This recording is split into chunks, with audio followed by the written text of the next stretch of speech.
اذا العراق خذ كاس اسيا اي صورة ابو شاهين هنا مدى الحياة. والله والنعم. لان رجل يتنبأ تنبؤ خطير صراحة. ابو شاهين ممكن عظيم علي وعلى عافيتي.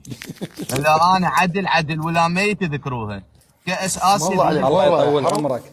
اسمع ابو شاهين، وجانا خبر مو انا بكيف احكي، جانا خبر من فوق. ايه نموت بس نعرف منو اللي فوق. قطري ابو شاهين قائد والله العظيم مالك على يمين، انا يمشي وياي ملك. ايوه الموضوع بدا يكبر بعد الساعة 12 بالليل. ايه بدا يكبر الموضوع. الموضوع خليك يعني تسمع لو تفتح من هذا الشغل. زين ابو شاهين، بما انك تتنبأ ممكن تقرا مستقبلي انا؟ ابو شاهين لا ما راح اسوي لك مثل القاضي بالمانيا من العراق يطلب لجوه هيك يسوي له هاي الحركه.